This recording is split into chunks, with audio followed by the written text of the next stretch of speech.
Pagdating sa picture-taking ng grupo, ang paggamit ng monopod ay usong-uso. Diskubrihin kung paano ito gamitin para ang mga litrato magmukhang amazing.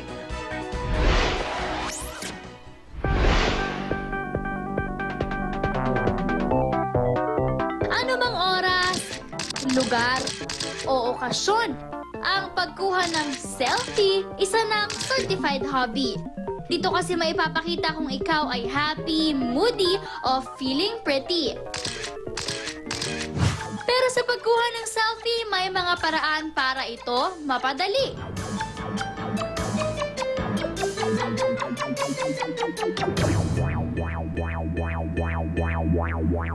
Presenting the monopod, also known as the selfie stick.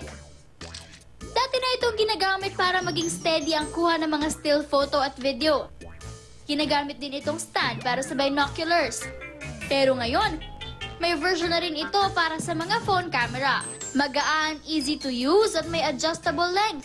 Ang monopod naging necessity na para sa mga mahihilig mag-picture-picture. In taking pictures using monopod, mas maganda siya compare sa kamay mo lang. Kasi pag kamay mo lang, hindi mo siya na-extend. Ang ending nun, mukhang mas malaki yung features ng face mo. So kasi mas malapit siya. Pero pag gamit mo yung monopod, may extension, mas malayo, maganda yung angle mo, tsaka yung light. Pero may iba pa rin na lost sa paggamit nito. Kaya naman sa tulong ng photographer na si Rix, sa paggamit ng monopod, bibigyan namin kayo ng tips. Ang saya siya maging estudyante pero hindi mag-aral. Chong! At dahil dyan, gumawa ako ng 10 kanalasan ko habang nag-aaral. Makakasama rin natin ang sikat na YouTuber na si Lloyd Cadena o LC, Move on, te! na veterano na sa pagsa-selfie. Yung gaganapang nasa pila pa lang, uy, picture tayo, be!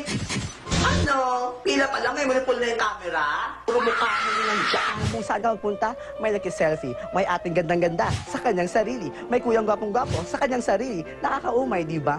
At dahil dyan, ano nga ba ang mga maling ginagawa ng mga kabataan ngayon? Maganda ba kabataan o tao?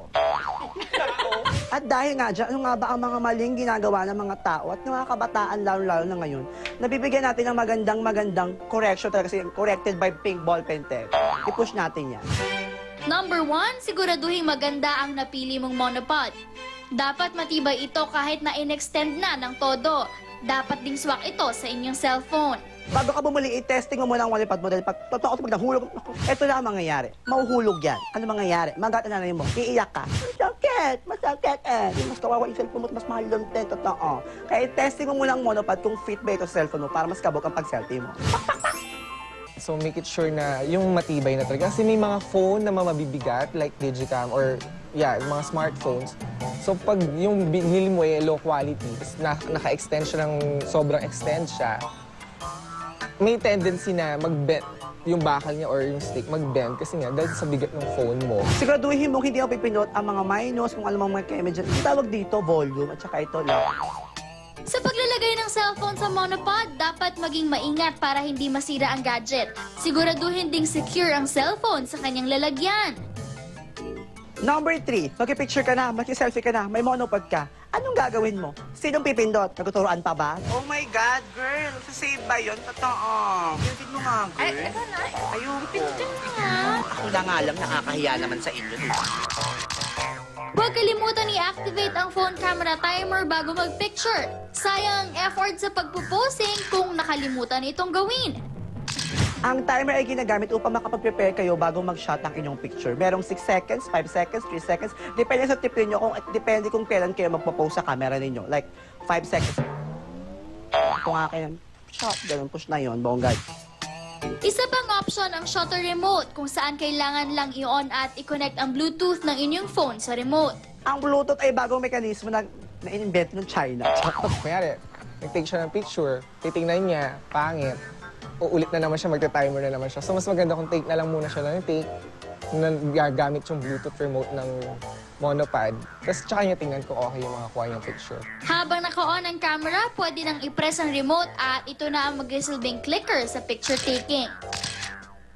Number 4, sa paggamit ng monopod, always remember na umanggulo sa may liwanag. Mag-selfie ka ba kung di ka nakita? Totoo. Pagod na ako. Wis ang likod. Hanapin mo ang ilaw. I-expose mo ang ganda mo. Hindi umepek ito ang Blackest Beauty. Te, totoo, te. Ipakita mo yung ganda mo sa yung makeup ko, di ba? Kaya i-push mo ng bonggang-bongga. Press. Ayan, nahanap mo ng tamang ilaw Yes, mo, sir. di ba? Oo. Ngayon naman, hahanapin mo yung tamang angle mo naman. Tatry- Saan ba ang angle mo? Hindi ito, sir. Madami kagawat. Pwede yung magandang Ay, yan. angle. O, di ba? Mag-experiment sa tama ng ilaw sa mukha hanggang masapul mo ang pinaka-flattering mong itsura. Number 5, ang pinaka-paborito natin lahat, ang close-up picture. Lagi mo tatandaan na ang close-up picture ay hindi nakaganda. Lalo sa sitwasyon. Ang close-up picture, makikita ang lahat ng flaws mo at lahat ng kapangitan. Totoo, pinagmonopod ka pa kung malapit lang din man. Pag todo ang lapit ng mukha sa camera, may tendency na maging distorted ang ibang parte ng mukha. Kaya ka gumamit ng monopod dahil malayo ang iyong shot. Pag malapit, ang laki ng face mo. Isipin nila, malaki. So, dapat medyo extend mo pa yun. Kaya ka nag-monopod. Para mas mukhang slim at payat. Doon naman ang gusto mo, di ba? Payat ka sa picture. So nga po. Oo, extend mo yan siya. Pag Diba? ito, ito yung tigawat. Oo. Medyo Fresh. Fresh. Sa tamang length ng monopod, magiging balanse ang features ng inyong mukha. Number 6, iwasang mahagip sa picture ang monopod stick. Isa itong malaking distraction sa inyong litrato. Yung selfie stick, hindi yan ang main focus ng picture mo, kundi yung mukha mo at yung mukha ninyo. Kaya huwag mo ipakita sa picture mo na meron kang selfie stick. Totoo, kung papamukha mo talagang may 600 ka pambili niyan. Totoo. Monopod yun, te. Hindi yan monostick na kung anong stick lang. Totoo. Tama lang ba itong pag-picture ko, cervix, ng ganitong pang-selfie? Parang hindi masyado nakita yung stick sa Opo. picture. Medyo i-tilt down natin yung phone mo. Ah, okay po. Ganyan po. Yes. So, mali pala ako all the time. Yes. Now I know. O, di ba? Ang ganda.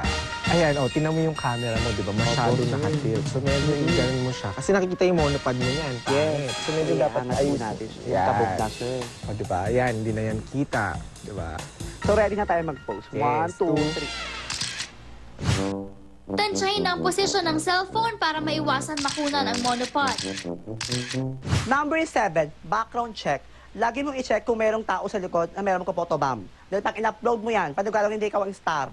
Isa rin sa nauuso ngayon ang pag-extra ng mga hindi kilalang tao sa inyong picture. Dahil mas wide ang shot pag ginamitan ng monopod, naku, mas malaki ang chance ng photobombing. Excuse me, pwede po akong malis mo saglit. Nag-picture lang po kami. Nakakahiya naman kasi sa inyo. Nakakahiya naman, no? I-tilt mo ng konti yung camera o mag-iba ka ng posisyon mo para hindi sila makita. At siguraduhin mo rin kung i-tilt mo ang sarili mo, siguraduhin mo hindi sila makakasunod. Kaya ang focus ng litrato, ikaw at ang background na panalo. Kaya natutunan nyo na ang ilan sa mga tips namin para maging kabog ang paggamit nyo ng monopod at mas maging maganda ang inyong selfie para magkaroon ka ng madaming likes, madaming share at mas kabog na comment. Salamat sa aming monopod tricks. Sigurado na ang inyong mga selfie magmumukhang fantastic. Tapos ang sabihin ko, upload your entries to win.